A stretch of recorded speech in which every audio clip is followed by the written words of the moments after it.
The day after my husband was buried, a woman knocked on my door and asked for his pension.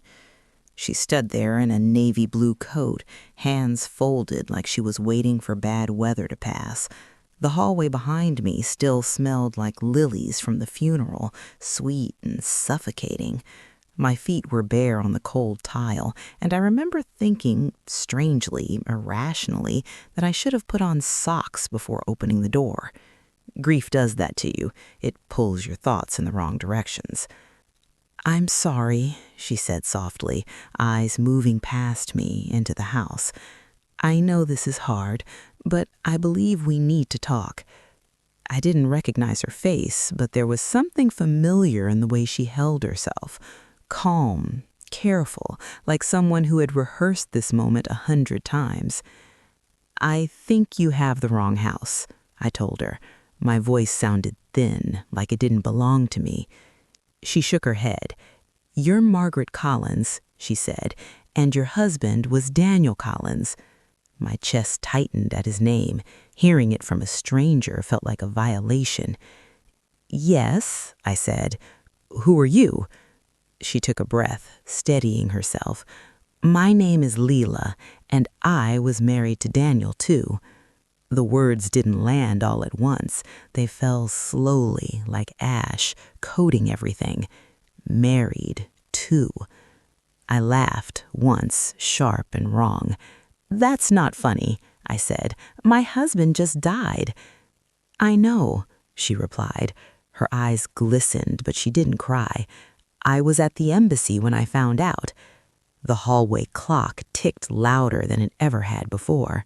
Tick, tick, tick. Each second felt like it was splitting my life in two. "I have documents," she said gently, reaching into her bag. "Marriage certificate, his overseas work records, and pension paperwork." That word again, pension. It echoed in my head, absurd and cruel. Daniel had worked 32 years for the Transportation Authority. That pension was supposed to be my lifeline now, my quiet security after everything we'd built together. "I think you should leave," I said. My hands were shaking, so I clenched them into fists. "If this is some kind of scam—" "It's not, and I'm not here to hurt you. I didn't know about you either, not until last week." I stared at her. Really looked this time. Mid-40s maybe. No wedding ring now, but a pale line where one had been. Her coat was well kept but worn at the cuffs. Not flashy, not desperate, just tired. Something inside me shifted. Not belief, but doubt. And once doubt creeps in, it doesn't ask permission. "I need you to go," I repeated. She nodded, slowly. "I understand. I'll leave my number. When you're ready." She set a folded piece of paper on the small table by the door, the same table where Daniel used to drop his keys every night.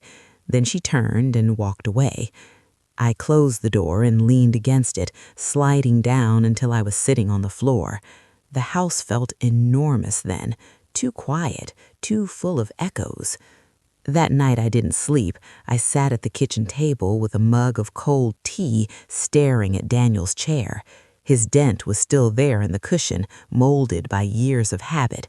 I tried to remember the sound of his laugh, the way he hummed off-key while washing dishes, the smell of his aftershave lingering in the bathroom long after he left for work.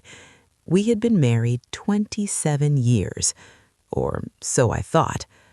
Before all this, before the knock, before the woman with the careful voice, my life was ordinary in the best way.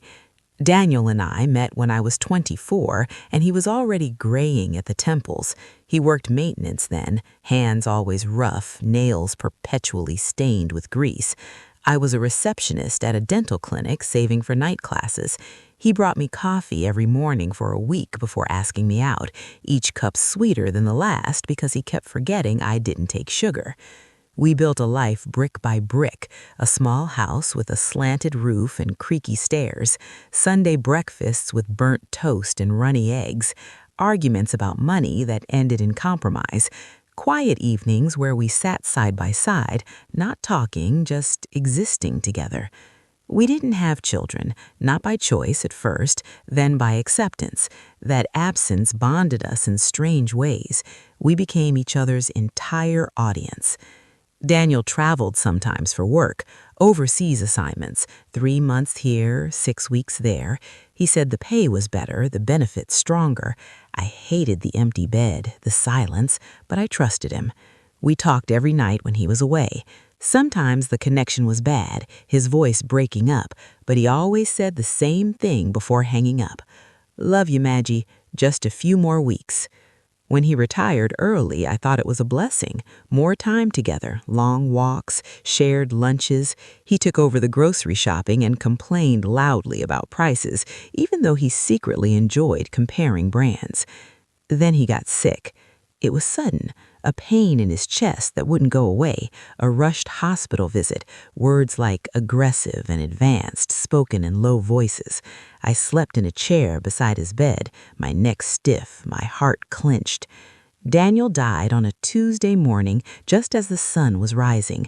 He squeezed my hand once, weakly, and whispered, "You'll be okay." I believed him. The funeral was modest, just friends, co-workers, a few distant cousins, no one I didn't recognize. No Leela. That's what kept me up that night. If she was telling the truth, if she had been his wife, where was she then? Why wasn't she standing by the grave, claiming him openly? I stood and opened the hall closet where Daniel kept his documents, passports, old files, receipts. I hadn't touched them before. It felt wrong, like snooping through a life that was already gone. But now something had been planted in me, a seed of unease. I pulled out his briefcase, the one he always took overseas. It smelled faintly of leather and something unfamiliar, citrus maybe. Inside were the usual things, notebooks, pens, a charger, and then, tucked into a side pocket, I found a folded paper, crisp, official, a foreign marriage certificate. I sat down hard on the bed, the paper trembling in my hands. Daniel Collins, married to Leela Reyes, 3 years ago. I don't remember how long I sat there, minutes, hours. All I know is at some point the house felt like it wasn't mine anymore, like every memory had cracked down the middle. The man I loved, the life I trusted, and a woman waiting for a pension that now felt like blood money. I stared at the certificate until my eyes burned, one question pounding louder than the rest. Who was I married to all these years? I folded the certificate back along its crease, as if neatness could put things in order again. The paper felt heavier than it should have. Ink and stamps, dates and signatures, a life summarized in boxes and lines. I didn't call Lila that night. Instead, I cleaned the kitchen. It was past midnight, but I scrubbed the counters until my knuckles burned, rinsed cups that were already clean, lined the plates with obsessive precision. The radio hummed low in the background, an old jazz station Daniel liked, until I finally reached over and turned it off. The silence that followed felt intentional, like a choice I was making for the first time since he died. I slept in short, jagged stretches. Each time I closed my eyes, I saw Daniel standing at the foot of the bed, suitcase in hand, smiling that apologetic smile he used whenever he was about to leave. "Just a few more weeks," he'd say. By morning, my grief had sharpened into something else. Not anger yet, something colder, a need to understand. I made coffee and sat at the dining table, the certificate laid flat in front of me. I studied it the way I used to study bills, looking for errors, misprints, anything that would make it invalid. But everything looked official. Dates matched his travel records. The city listed was one he'd mentioned more than once, a place he said he liked because of the food and the coastline. Had I ever asked more? I opened my laptop and logged into Daniel's email. I knew the password. Of course I did. It was our anniversary date, followed by an exclamation mark. He used it for everything. The inbox was mostly work correspondence, newsletters, receipts, nothing unusual at first glance. But then I typed the city's name into the search bar. Dozens of emails surfaced. Hotel confirmations, utility bills, a local phone number, messages written in a softer tone than the ones he sent me. Short, familiar, domestic. Did you sleep okay? I'll pick up bread on the way home. Miss you already. My chest tightened with each line, not because they were explicit, they weren't, but because they were ordinary. This wasn't an affair tucked into stolen hours. This was a life. I clicked one thread at random. It was from 3 years ago, right around the time Daniel told me he needed to extend an overseas assignment. "We should make it official," Lila had written. "I don't want to feel like I'm borrowing you anymore." His reply came minutes later. "I know. I've thought about it too. Let's do it quietly, less complicated that way." Quietly. I closed the laptop and pressed my palms flat against the table, grounding myself. The house creaked as the heat kicked on.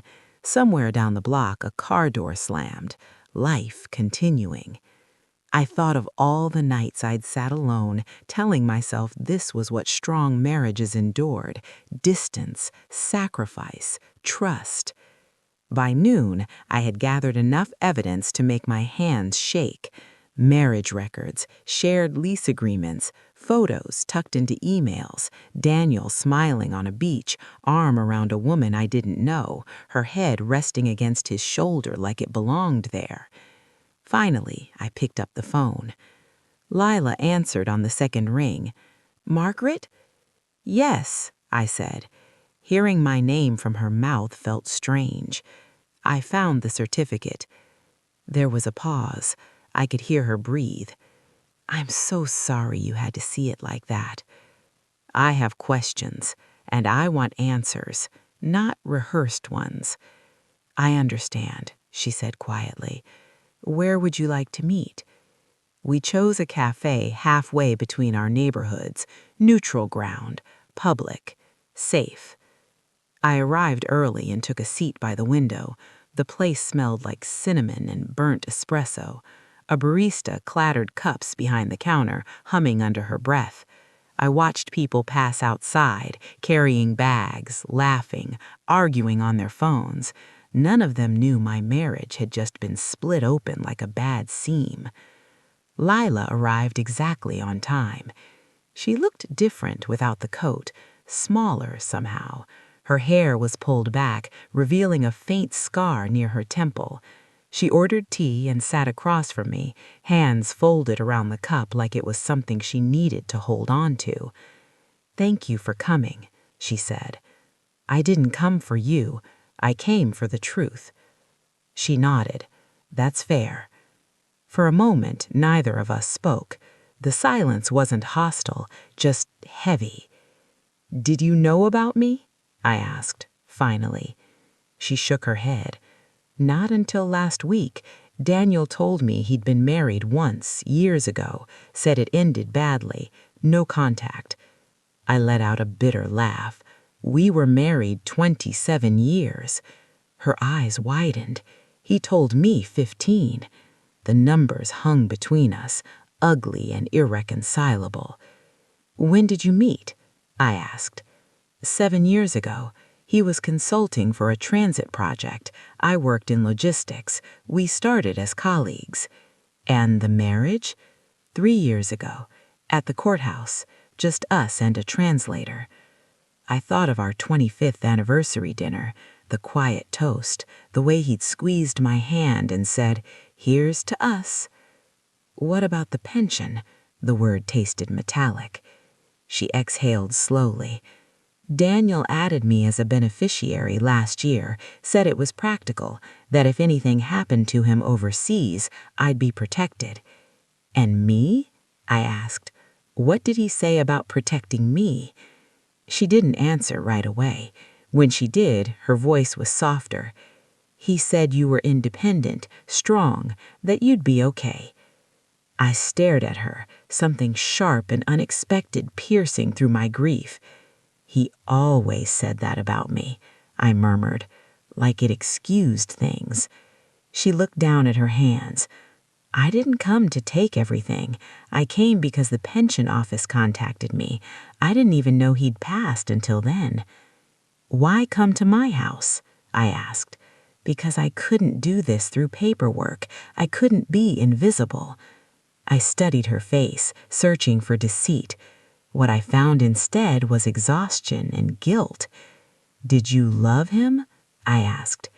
Yes, she said, without hesitation. I still do. The honesty of it stung more than any lie could have. I loved him too. I still might, and that's the part I can't forgive yet. She nodded. I don't expect you to. We sat there for a long time, two women bound by the same man's choices, neither of us quite sure where we stood. Eventually, she slid a folder across the table. These are copies of everything. You should have them. Your lawyer will need them. My lawyer? I echoed. She met my gaze. Margaret, there's no way around this. The pension can't be paid twice. Someone is going to lose. The word lose settled into my bones. That evening, I called Daniel's former supervisor, then the pension office, then a lawyer recommended by a friend who spoke carefully and charged by the hour. Each call chipped away at what I thought I knew. Legally, the overseas marriage was valid. The beneficiary designation stood. The pension, my safety net, my future, was no longer guaranteed. I hung up the phone and sat in the dark living room, the glow from the streetlight casting long shadows on the walls. Daniel's photo sat on the mantel, smiling out at me like nothing had changed. Why? I asked the empty room. Why wasn't I enough? Of course, there was no answer. Just the quiet understanding that the man I mourned was also the man who had lied to me for years, and that grieving him now meant grieving the version of my life that no longer existed. By the time I went to bed, one thing was clear. This wasn't just about a pension. It was about truth, and I wasn't done uncovering it yet. The next morning, I woke with a purpose I hadn't felt since before Daniel got sick. It wasn't rage. It wasn't revenge. It was a quiet resolve, the kind that settles in your chest when you realize you can't afford to fall apart anymore. I showered, dressed, and made a list. It felt almost ridiculous, standing at the kitchen counter, pen in hand, like I was planning groceries instead of dismantling my marriage. But lists had always calmed me. They gave shape to chaos. On the paper, I wrote, pension office, in person, embassy records, Daniel's bank accounts, lawyer follow-up. I stared at the list, then added a fifth item after a moment's hesitation. Talk to Daniel's sister. I hadn't spoken to Elaine in months. We were never close, but we were cordial. She lived 2 states away, called on holidays, sent cards with pressed flowers taped inside. If anyone knew Daniel well enough to suspect something, it might be her. The pension office was a gray building with fluorescent lights that made everyone look tired. I sat across from a young woman with a neat bun and a practiced expression of sympathy. "I'm very sorry for your loss, Mrs. Collins," she said, folding her hands. "I understand this is complicated." Complicated. That was the word everyone used when they didn't want to say devastating. She explained the process slowly, carefully, like I might break if she spoke too fast. Competing claims, legal review, temporary suspension of payments, months, possibly longer. "So there will be nothing coming in?" I asked. "Not until the matter is resolved," she replied. I nodded even as my stomach hollowed out. Daniel's pension wasn't just money, it was the plan, the assumption, the thing we built toward quietly, responsibly, like adults who believed the future was predictable. When I left the building, the sky was overcast, heavy with rain that hadn't started yet. I sat in my car and gripped the steering wheel, letting the fear wash through me. Then I drove to the bank. Daniel and I shared most accounts, but there were a few he kept separate. Work reimbursements, he'd said, easier for taxes. I'd never questioned it. The banker, an older man with wire-rimmed glasses, pulled up the records. "There's an account here you're not listed on," he said gently. "It was opened 5 years ago." 5? I repeated. He turned the screen slightly so I could see. The balance wasn't enormous, but it was steady. Regular deposits, regular withdrawals. A pattern. "Can you tell where the money went?" I asked. He hesitated.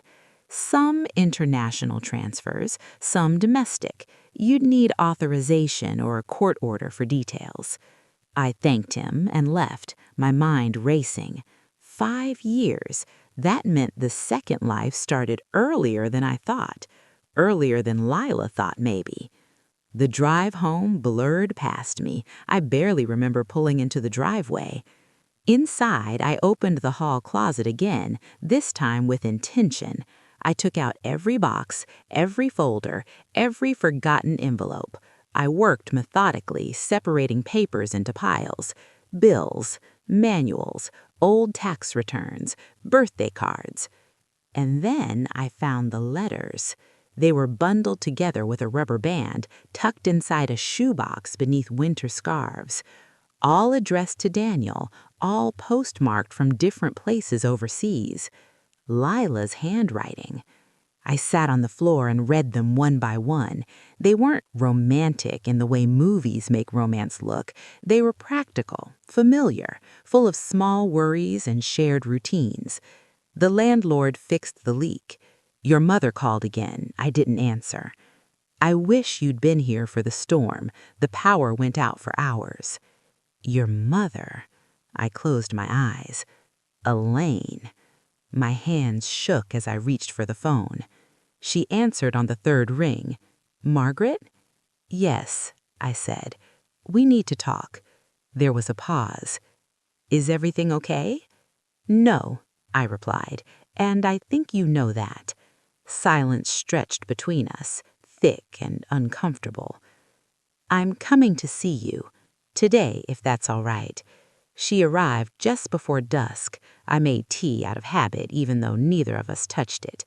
Elaine sat stiffly on the couch, her purse clutched in her lap. You knew, I said. It wasn't a question. Her shoulders sagged. I knew some of it. How much? My voice was steady, but my heart pounded. I knew he had someone overseas. He said it was serious, that you and he were drifting. Drifting? I echoed. He told me you were focused on your own life, that you'd understand eventually. I laughed, sharp and bitter. Did you ever think to ask me? She flinched. He begged me not to, said it would destroy you. And you believed him? I believed my brother, she said softly. I shouldn't have, but I did. I looked at her then, really looked at her, the guilt etched into her face, the way her hands trembled. Did you know he married her? Her eyes filled with tears. No, I swear I didn't. If I had... I raised a hand. Stop. I'm not here to punish you. I just need to know what else he lied about. She nodded, wiping her eyes. He sent money to her family sometimes, said they needed help. He asked me once if I thought it was wrong. And what did you say? I told him to be honest. He said honesty was a luxury he couldn't afford. That sentence stayed with me long after she left. That night I lay awake replaying everything, the trips, the phone calls, the excuses. Each memory rewrote itself under this new light, innocent moments turning suspect. But something else began to surface too, not just betrayal, but patterns. Daniel had always avoided conflict, always chosen the path that kept him comfortable in the moment, even if it meant problems later. He didn't lie out of cruelty, he lied out of cowardice. That didn't absolve him, but it explained him. Over the next week, I met with my lawyer twice. We went through timelines, documents, possibilities. She spoke plainly. You have a strong claim as the long-term spouse, but the beneficiary designation complicates things. This may come down to mediation. Mediation with her? I asked. Yes, she replied.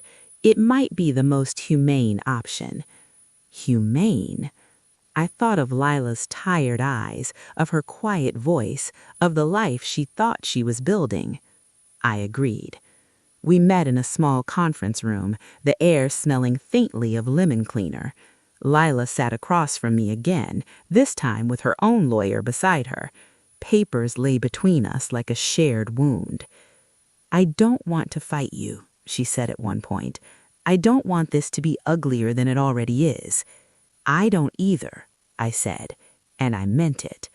We talked numbers, percentages, timelines. It was exhausting, stripping our lives down to figures. At one point, she looked at me and said, "He told me you were strong enough to land on your feet." I inhaled slowly. Strength isn't the same as invincibility. Her eyes filled with tears.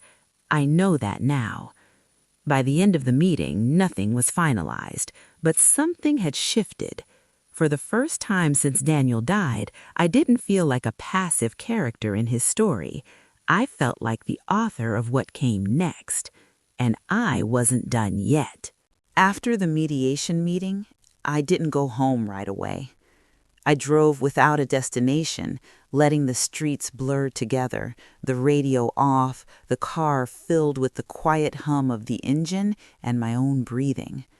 My hands rested loosely on the steering wheel now, no longer clenched. Something inside me had shifted, not healed, not resolved, but steadied. Daniel had controlled the narrative for so long without me realizing it. Now the story was fractured, but at least it was finally honest. I pulled into a small park near the river and sat watching the water slide past, indifferent and constant. I remembered bringing Daniel here years ago, when we were still young enough to believe time would always wait for us. He'd skipped stones, badly, laughing when they sank straight down. "You're too serious," he'd teased. Maybe I had been, or maybe I had simply trusted too deeply. When I got home, the house felt different, not emptier, just quieter, like it was waiting for me to decide what it would become next. I made a simple dinner and ate it standing at the counter, then packed away Daniel's clothes for the first time. I moved slowly, deliberately. Each shirt carried a memory. The blue one he wore on vacations, the gray sweater that smelled faintly of his cologne even now. I folded them into boxes, not with anger, but with care. He had loved me in his way, flawed, incomplete, but real. That night, I slept all the way through for the first time since his funeral. The following weeks became a strange rhythm of paperwork and emotion. Emails from lawyers, calls from the pension office, documents needing signatures.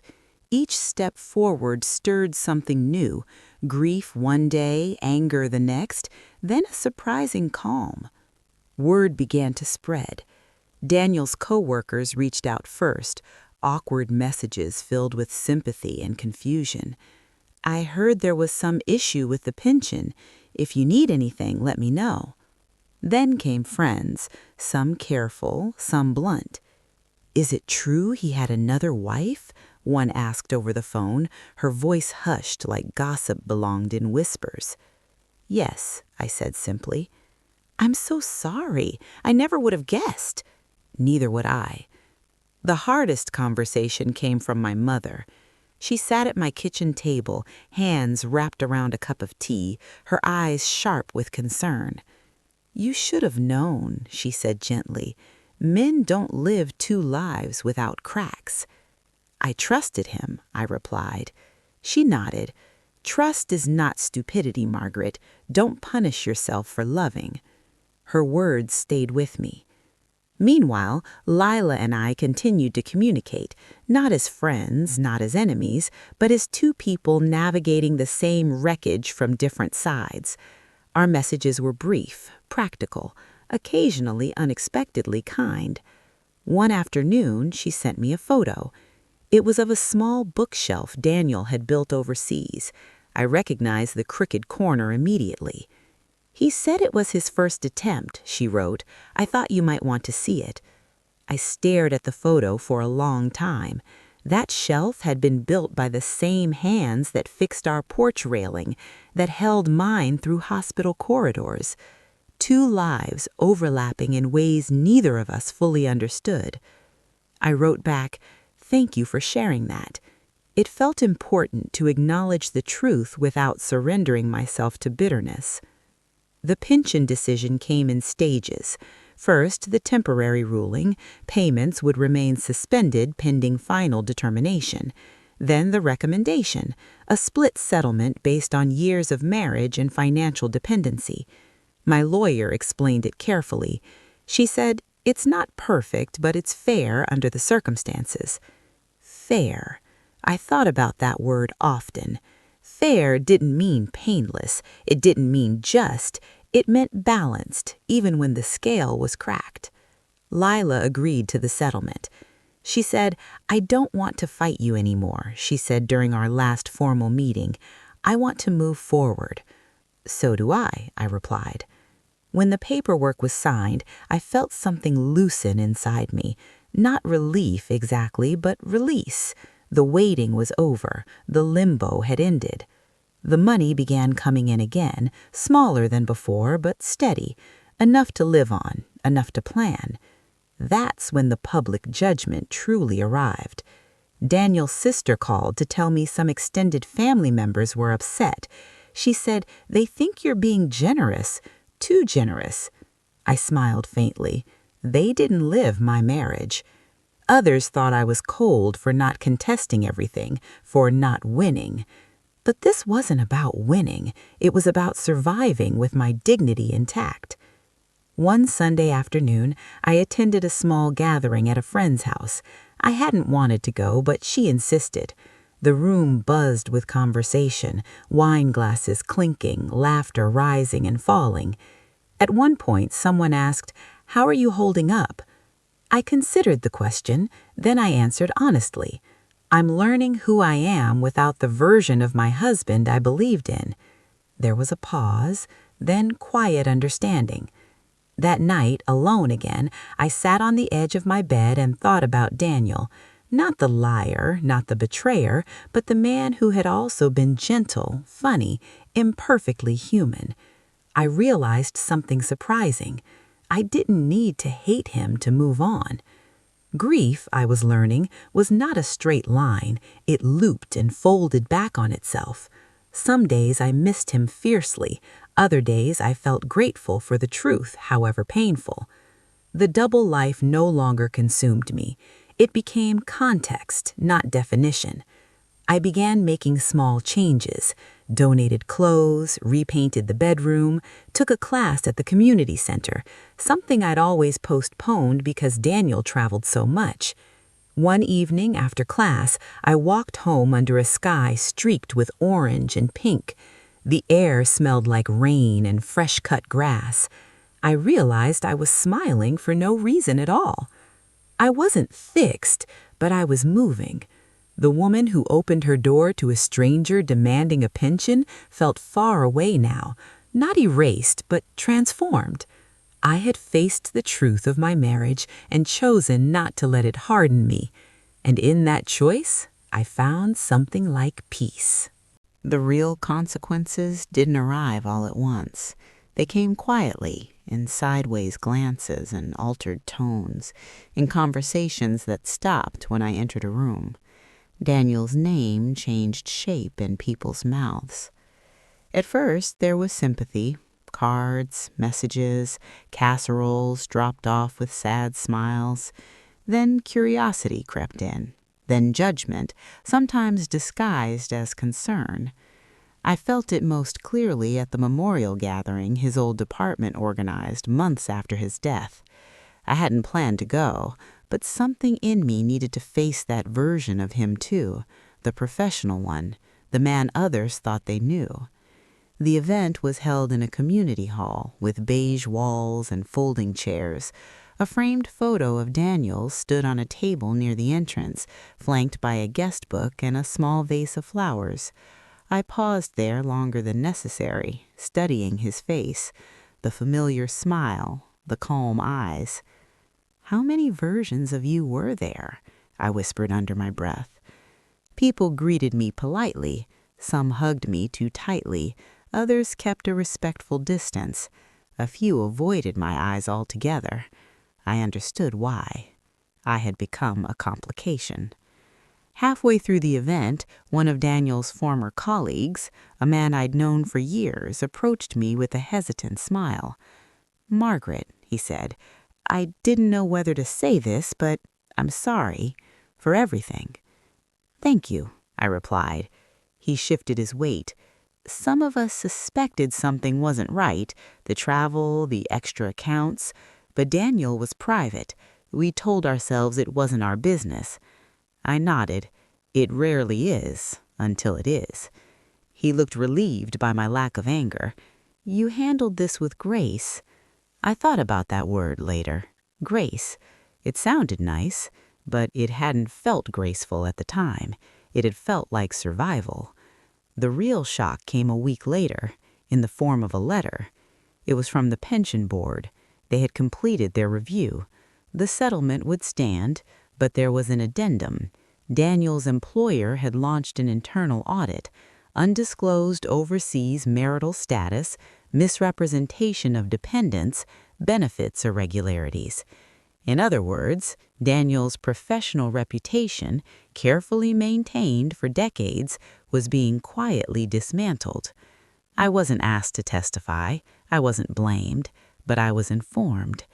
I sat at the kitchen table with the letter spread out in front of me, the late afternoon sun warming the paper. I felt no satisfaction, no triumph, only a strange, solemn finality.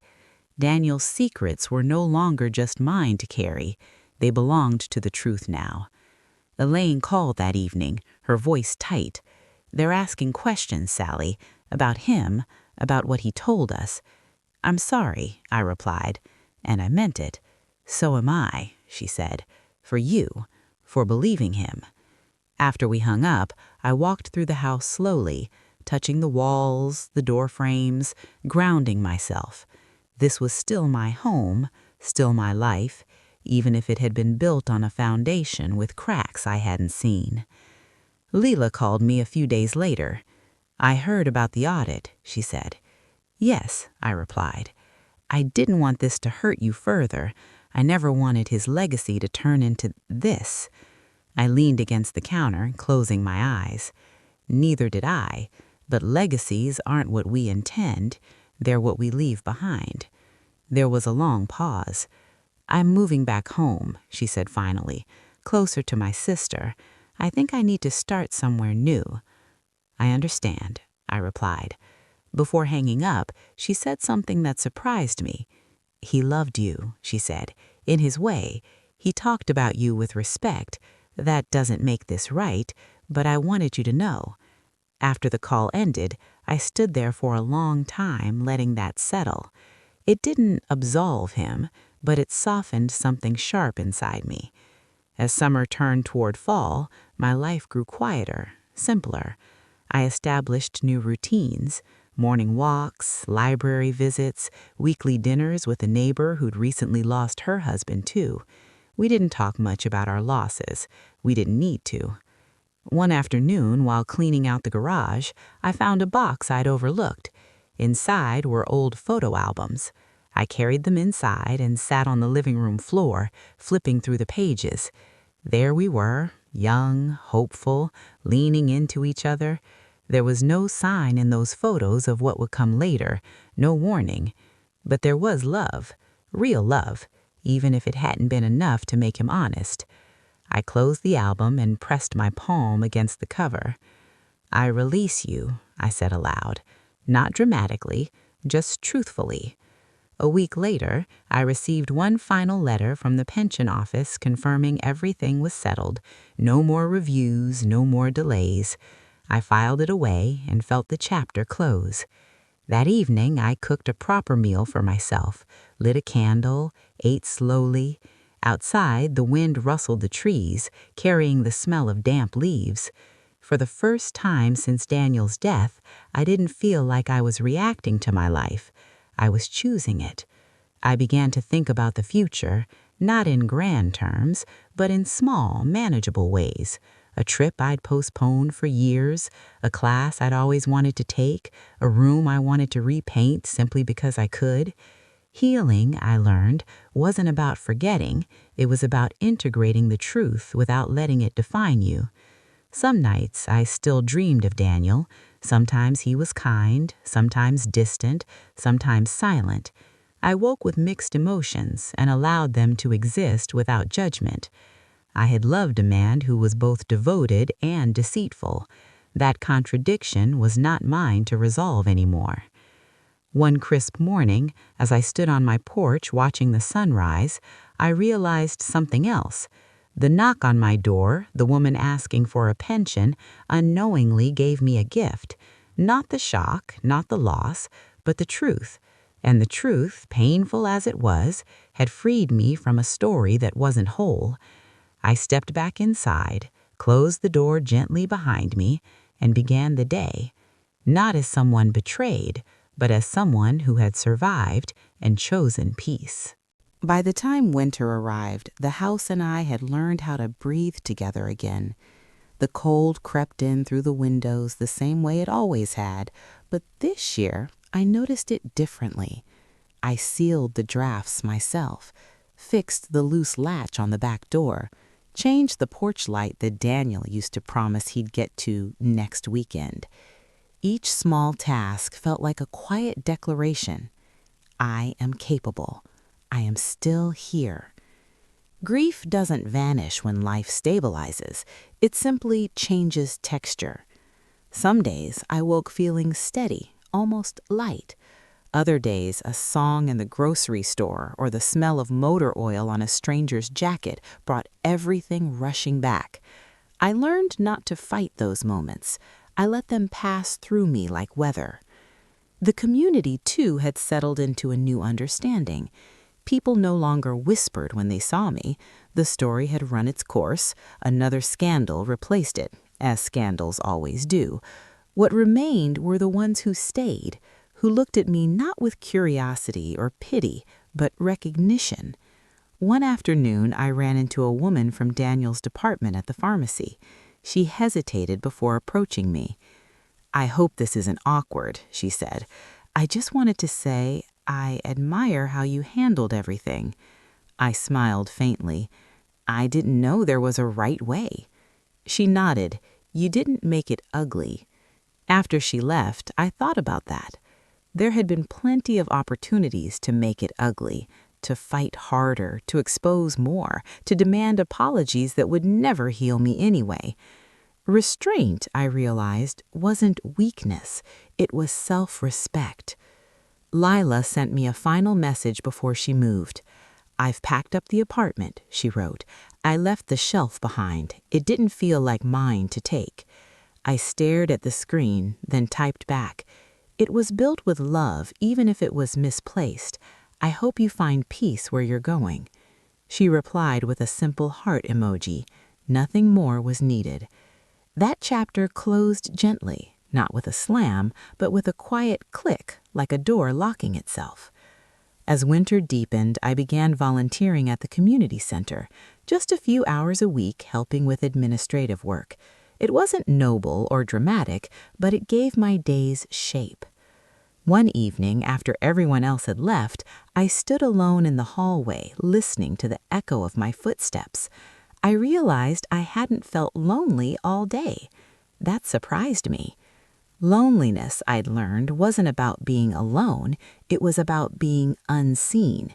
And for the first time in a long while, I felt fully present in my own life. I took a short trip in early spring, nothing extravagant, just a coastal town a few hours away. I walked along the shoreline, letting the wind tangle my hair, letting the waves erase my footprints as fast as I made them. I thought of Daniel there, not with bitterness, but with a quiet sadness that no longer consumed me. He had been a man who wanted more than one life and didn't have the courage to choose just one. I had paid the price for that, but I would not continue paying it with my future. On the last evening of the trip, I sat on a bench watching the sun sink into the water. The sky burned orange and violet, then softened into blue. I felt something settle inside me, a sense of acceptance that wasn't resignation, but clarity.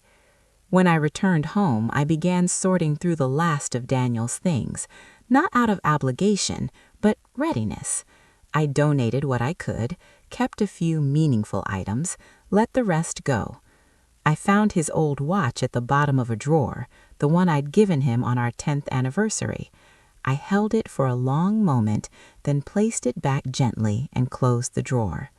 Some memories are meant to stay where they are. One afternoon, Elaine visited again.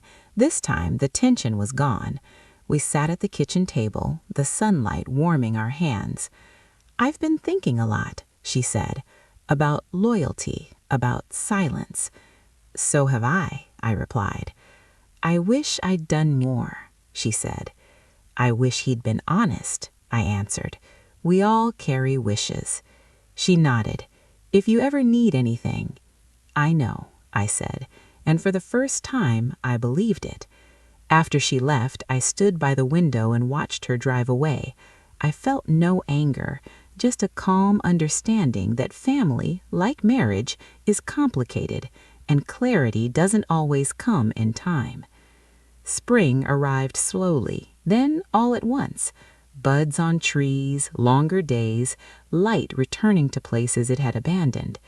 I repainted the bedroom a soft, warm color, bought new sheets, rearranged the furniture. The room felt like mine now, not haunted, not frozen in memory. One evening, as I stood brushing my teeth, I caught my reflection in the mirror and paused. I looked different. Not younger, not untouched, but stronger, softer in places where I'd hardened myself before, more honest with myself than I'd ever been. I smiled. The story that had begun with a knock on my door and a demand for a pension had reshaped my entire understanding of love, trust, and self-worth. I had learned that betrayal doesn't erase the love that came before it, but it does demand truth afterward. And I had chosen truth even when it cost me comfort. I no longer measured my life by what I had lost. I measured it by what I had reclaimed, my voice, my agency, my future. The house settled around me that night, familiar and safe. I turned off the lights one by one and climbed into bed, listening to the quiet. It wasn't empty, it was peaceful. And for the first time since Daniel's death, I fell asleep without carrying the weight of his secrets with me. They were no longer mine to hold. By the second spring after Daniel's death, people stopped asking how I was holding up.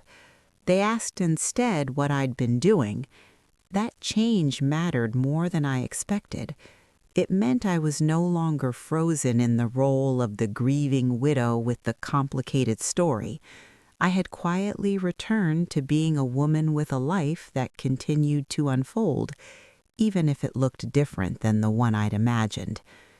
I took a part-time position at the community center, not because I needed the money, but because I wanted the rhythm. Mornings there were filled with the scrape of chairs on tile, the smell of coffee brewing too long on the warmer, the low hum of conversations starting their day. It grounded me. One afternoon, a woman named Ruth sat across from me filling out paperwork. She was my age, maybe a little older, her hands marked by years of work and weather. "Widowed?"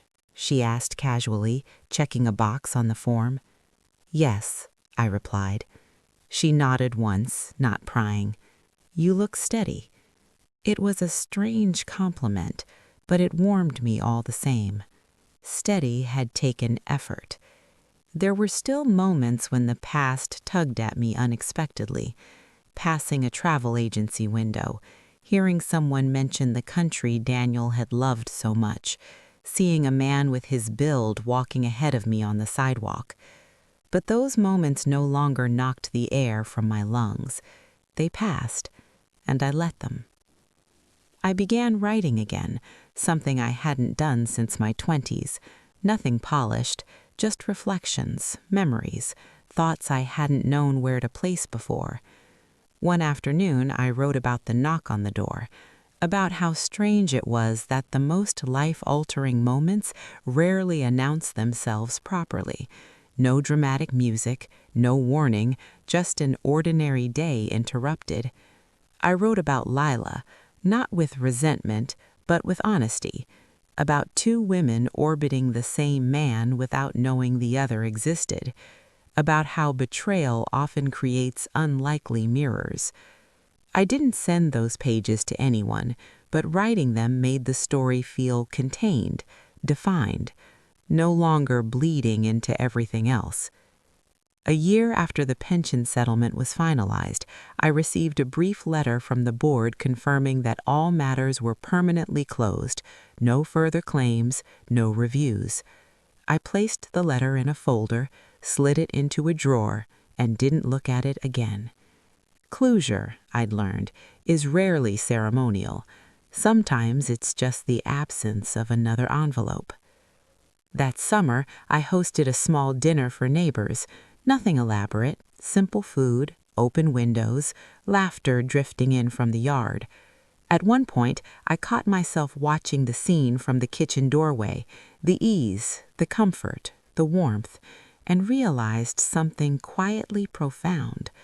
I had built a new sense of home, not to replace what was lost, but to honor the fact that I was still living. Later that evening, after everyone had gone, I sat alone at the table, a half-empty glass of water in front of me, the house humming softly around me. I thought of Daniel, not as the center of my story anymore, but as a chapter that had closed. I didn't rewrite the past to make it cleaner. I accepted it as it was. A marriage that held real love. A husband who failed to be honest. A life that fractured and then reformed. Both truths could exist. That understanding was my final act of forgiveness, not for him, but for myself. The last time I heard from Lila was a postcard from her new city, a picture of a quiet street lined with trees. "I hope you're well," she wrote. "I think of you often. Thank you for treating me like a human being when it would have been easier not to." I held the card for a long time before placing it in a small box I kept for meaningful things. Compassion, I realized, had not weakened me. It had preserved me. On the anniversary of Daniel's death, I didn't go to the cemetery. I didn't feel the need.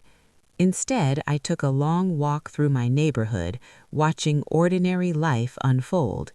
Children on bikes, couples arguing gently, someone watering their lawn with too much enthusiasm. Life, messy, imperfect, ongoing.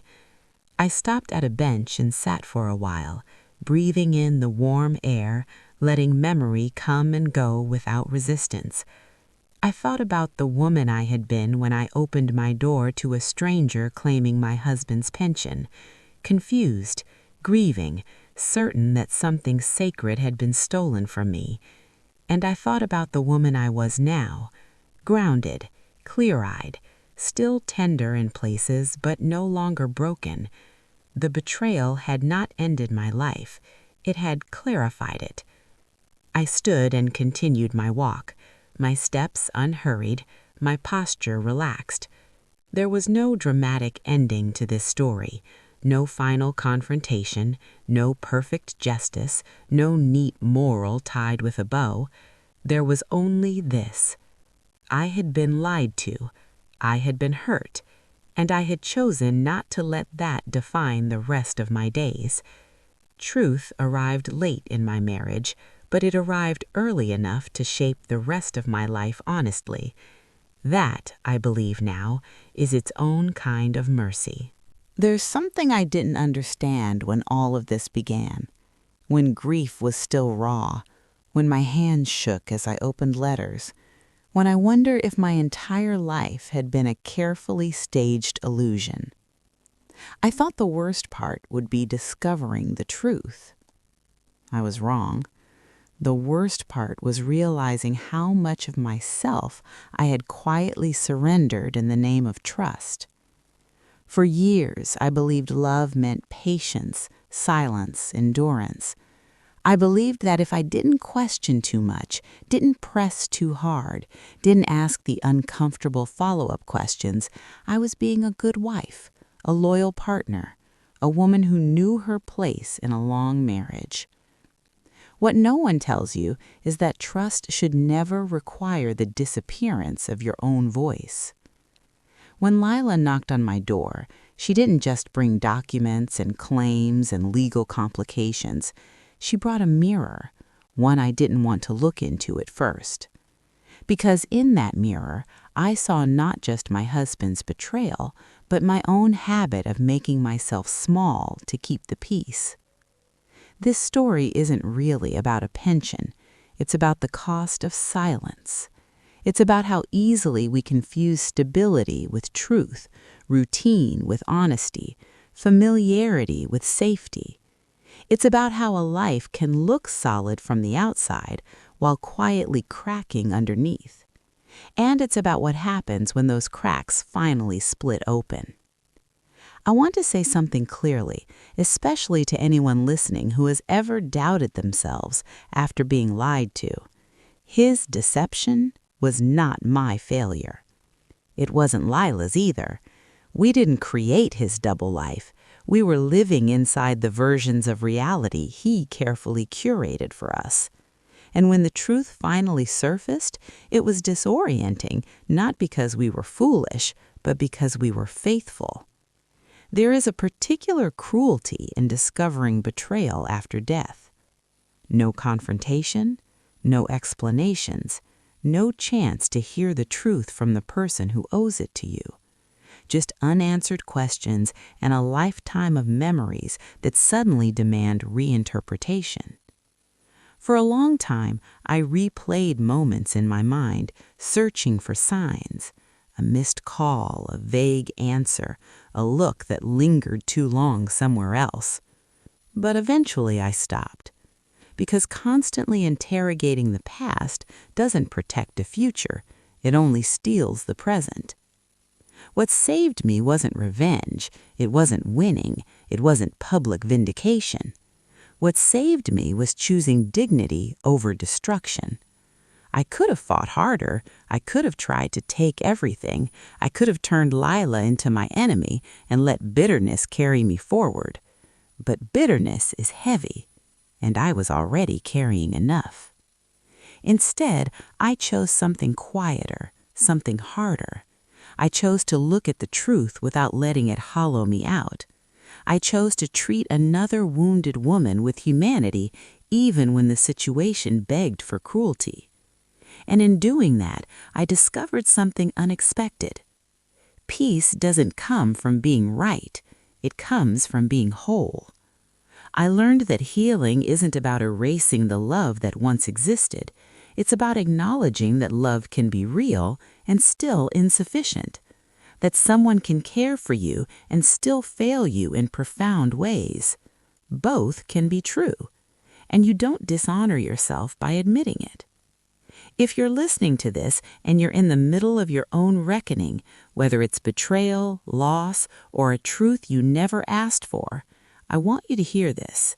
You are allowed to change after the truth. You are allowed to redraw the boundaries of your life. You are allowed to let go of identities that were built on incomplete information. You are allowed to stop defending someone else's choices at the expense of your own peace. Grief will visit, anger will knock, confusion will sit beside you longer than you'd like, but none of those emotions get to decide who you become. You do. I didn't rebuild my life in dramatic ways. There was no grand transformation, no sudden reinvention. I rebuilt it quietly, patiently, one honest choice at a time. I learned to trust myself again, not blindly, but bravely. I learned that solitude can be spacious instead of lonely. I learned that starting over doesn't mean starting from nothing. It means starting from truth. And maybe that's the real lesson here. Not that people can betray you, we already know that, but that even after betrayal, you can choose who you become next. You can choose clarity over denial, self-respect over resentment, peace over perpetual war with the past. The woman who once opened her door in grief is not the woman standing here now telling this story. She survived, she learned, she softened where it mattered and strengthened where it counted. And if there's one thing I hope you take from this, it's this. Your life does not end when the truth arrives. Sometimes that's exactly when it begins. So I'll leave you with this question, one I've asked myself many times since that knock on the door changed everything. If you discovered a truth that shattered the life you thought you had, would you choose to fight for being right, or would you choose to fight for your peace? Tell me in the comments. And if stories like this resonate with you, stories about truth, resilience, and finding dignity after heartbreak, please remember to subscribe and support the channel. You're not alone, and neither was I.